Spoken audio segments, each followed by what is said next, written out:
امبارح الزمالك عمل ملحمه وعمل انجاز ضخم جدا، كسب الاهلي في الكره الطايره سيدات 3-1. هتقول لي ملحمه؟ ده الدور التمهيدي. هقول لك ايه ملحمه يا عم؟ ده كره طايره سيدات، حتى مش كره طايره رجال يعني الشعبيه. هقول لك ملحمه اللي عمله الزمالك والخطف البنات واللاعبات اللي عقودها انتهت مع الاهلي قبل الموسم والخمسه، والماتش الاولاني في صاله النادي الاهلي، والهيصه الزيطه والزنبليطه اللي حصلت فيها. الماتش الاولاني كان على الصاله المغطاه بتاعت النادي الاهلي.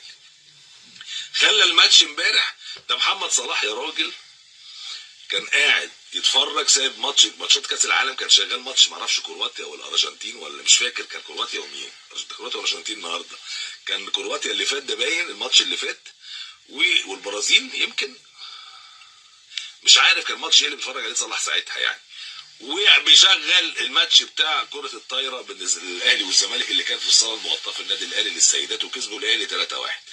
امبارح بقى الزمالك اللي كسب الماتش 3-1. هتقولي طب افرض الاهلي او الزمالك كسبوا دوري الطايره يفرق ايه مع الجمهور؟ جدا. اقول لك ما اعرفش مش عارف يفرق ايه مع الجمهور جدا، لكن في الاخر الناس يعني عامله موضوع من الدوري بتاع كره الطايره للسيدات بعد ما انتقل 5 لاعبات من النادي الاهلي لنادي الزمالك، وانتقلت لاعبه من نادي الزمالك الى النادي الاهلي. الف مبروك يا سيدي لنادي الزمالك اللي تواجد امبارح في الصاله المغطاه بعض من اعضاء مجلس الاداره بتاعه نادي الاهلي، السيد العامري فارونا رئيس النادي، والسيد محمد شوقي عضو مجلس الاداره، وكان متواجد ايضا مجلس اداره نادي الزمالك، وتبادلوا السلام. زي طبعا على السوشيال ميديا سلموا على بعض، والخناقات والحواديت. ربنا ما يحرمناش بالحواديت يا رب ان شاء الله. الزمالك عنده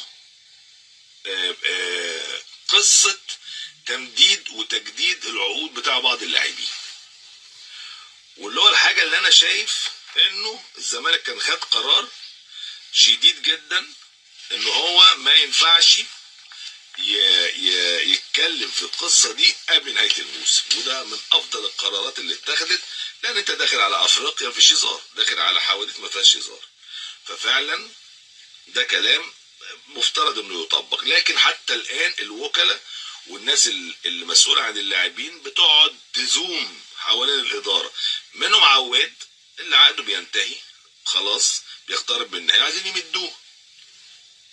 مد العقد عواد بياخد رقم كبير جدا، بيقولوا بيتعدى 17 مليون جنيه في السنه ولا 18 مليون جنيه في السنه. فالكلام انه اداره الكوره في الزمالك عايزه تعمل خصم 50% على قيمه عقد عواد، يعني تجدد بس مثلا ب 10 مليون. هو مش عاجبه ومصر على التجديد بالقيمه اللي هو عايزها. انا يعني انا في رايي اولا عواد متالق جدا، ولا وقت كلام لا من عواد ولا من اداره النادي ولا من الوكيل، واي حد هيخش يتكلم في القصه دي من في التوقيت ده يبقى بيضر نادي الزمالك، اللعيب بقى الوكيل الكلام ده يبقى بيضر نادي الزمالك. عواد متالق جدا، واحد اسباب فوز الزمالك في الماتشات الاخيره، يعني ماتش بيراميدز عواد نجم المباراه. امبارح الشناوي على فكره في ماتش الاهلي والاتحاد السكندري واخد افضل لاعب في المباراه زي عواد في ماتش الزمالك وبيراميدز. يعني الفرقه بتبقى مضغوطه، فلما يطلع عواد نجم المباراه يبقى كان بيراميدز افضل، لما يطلع الشناوي نجم المباراه او افضل لاعب في المباراه يبقى الاتحاد مضيع جوال كتير.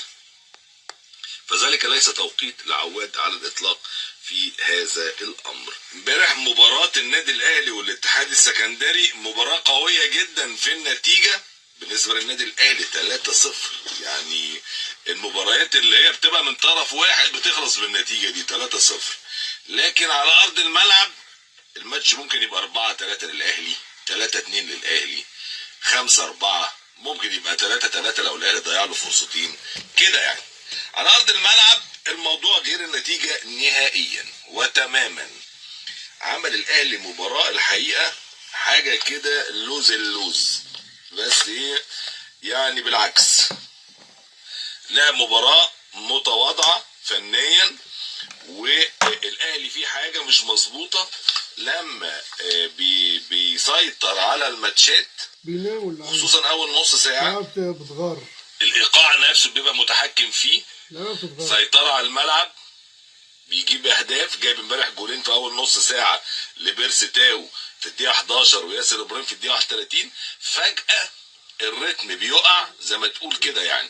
فجاه الاتحاد السكندري لقيناه صحي من النوم، مسك المباراه، سيطر عليها، مسك زمام الملعب زي ما تقول كده. حصل تنويم تخطيطي للنادي الاهلي، وفجاه زي ما الليمبي بيقول بالظبط، وفجأة بقى الاتحاد السكندري هو الأقوى والأعنف على أرض الملعب. ولولا الشناوي امبارح خصوصا في البنالتي الأولاني بتاع محمود علاء كان بقى في مشكلة للنادي الأهلي. يعني كل حاجة مشيت في صالح الأهلي امبارح. تركيز بيتراجع بعد نص ساعة، ما تفهمش ليه ايه اللي بيحصل. بتبص تلاقي الفرقة بتسرح، اللعيبة في أماكنها بتسرح، الضغط بيقل على المنافس، ما تفهمش فيه ايه. فضلنا كده بقى لغايه حتى نهايه الشوط الثاني مع كل التغييرات اللي حصلت، مع كل حاجه حصلت. الملاحظه امبارح اللي بتستحق الكلام، اولا ان لعيبه الاهلي اللي بتنزل قالب وشه. عارف انت لما واحد يقابلك كده في الشارع تقول له انت مكشر اللي تقلب وشك كده ليه؟ انت امبارح ممكن تقول نفس الجمله دي لقفشه، ممكن تقول نفس الجمله دي لشادي مثلا، شادي حسين، ممكن تقول نفس الجمله دي لحمدي فتحي امبارح اللي نزلوا في الشوط الثاني. يعني قفشه مع انه بادئ مع الشوط بدايه الشوط الثاني يعني لعب شوط كامل، حمدي فتحي بادئ في الدقيقه 64 وشادي كمان في الدقيقه 64، بس قلبين وشهم مش مبسوطين، مش عاجبهم الشكل بيقول كده. حتى لما قفشه عمل الجول الثالث اللي قال 2-0 والاتحاد مضيع كام جول، فالثالث خلاص قفل وامن، واللي عامله قفشه فالطبيعي يبقى فرحان فرحه التنين. يعني عامل الكرة بالعرض ده، جه اكرم توفيق طبعا التنين الحقيقي من تحت حطها في الجول، ولا كانه قفشه عمل حاجه. متضايق جدا، يروح له اكرم يشده عشان يفرحوا مع بعض، مفيش اي حاجه. قام لافف هو من الناحيه الثانيه كده، لف وارجع تاني، وقام ساب اكرم يفرح هو وكريم فؤاد، وما ظهرش خالص قفشه، بعد عن الكادر يعني. فدي ملاحظه محتاجه وقفه كبيره من الجهاز الفني ومن الناس. يعني ايه الناس قلبه وشها؟ يعني ايه الناس مش عاجبها؟ ما هو انت لازم يعني ما هو لازم يا انت تلعب يا صابيو يلعب، ما هو لازم يا حمدي يلعب يا السولية يلعب، والسولية وديانج، يا حمدي وديانج، يا حمدي والسولية، ما هو ملهاش حل تاني. ما ينفعش الثلاثه يلعبوا، ما ينفعش صابيو وقفشه يلعبوا، ما ينفعش شادي وبيرسي تاو يلعبوا، ما ينفعش. ما هو كل مكان في اتنين، ما هو طب نعمل ايه يعني؟ دي من الحاجات امبارح اللي كانت ملاحظه كبيره جدا. من حظ الاهلي ان اللي دخل يشوط الكوره محمود علاء، البنالتي بتاع الشوط الاولاني ده. محمود علاء يعني لو انا مدرب مش هخليه يشوط. يعني انا مش كل مره يعمل حدوته اقول ايه لازم يخرج من الحاله النفسيه اللي هو فيها فيلبسني في حيطه، وبعدين اقول يخرج من الحاله النفسيه اللي هو فيها بعدين يلبسني في حيطه، يخرج من الحاله النفسيه وبعدين يلبسني في حيطه، وهكذا. لا خلاص، هو يخرج براحته بهدوء شديد وبالتركيز وبالاصرار وبالتدريب. لكن لما يكون في بنالتي وهو محمود عليه، احنا قاعدين نقول عايش في دوامه نفسيه طول ما احنا بنقول الكلام ده، ما خلوش يشوط البنالتي لان هو متوتر من جواه حتى، فدخل شاطها وحشه قوي. يعني الشناوي تعملق وشال البنالتي وشال كام جول وانفرادات وحواديت، وعمل البنالتي الثاني على فكره عشان يحل الخطا اللي وقعوا فيه ياسر ابراهيم لما بص الكرة كده غلط فاتخطفت واتسندت وراح على الجون عادل ميسي، فشنكله طبعا حارس المرمى الشناوي، وبعدين البنالتي طلع بره. فمن حظ النادي الاهلي انه محمود علاء شاط الاولانيه فضعيفه جدا لدرجه ان الشناوي مش صدها مسكها. الثانيه عادل ميسي نفس الكلام، يعني حطها وحش قوي على شمال الشناوي، والاثنين حاطينها على شمال الشناوي.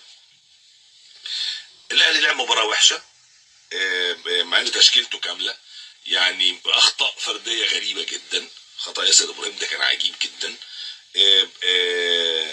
بدا بالتشكيله الاساسيه معلول في الشمال واكرم في اليمين وعبد المنعم وياسر في قلب الدفاع، وراهم الشناوي، قدامهم اليو ديانج والسوليه، قدامهم صبي على يمينه كريم فؤاد، وعلى شماله احمد عبد القادر، وفي قلب الهجوم بيرسي تاو. ودي التشكيله بتاعت ماتش المحله، يعني قلنا لكم كده امبارح هنلعب بنفس التشكيله بتاعت ماتش المحله. عمل تغييرات، لكن في الاخر فضلت السيطره للاتحاد السكندري، ما عملتش تغيير، يعني ما عملتش تغيير في السيطره.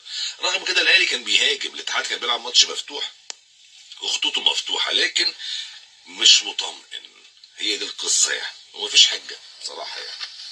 عشان كده المدير الفني نفسه بعد الماتش كولر طلع قال احنا مش كويسين ولازم نعمل وقفه، وانه النهارده في التمرين او قبل التمرين هيعيد الماتش تاني لكل اللعيبه ويتفرج معاهم عليه ويتكلم على كل الاخطاء، واكيد هيتكلم على قلبة الوش اللي كانت موجوده ايه قبل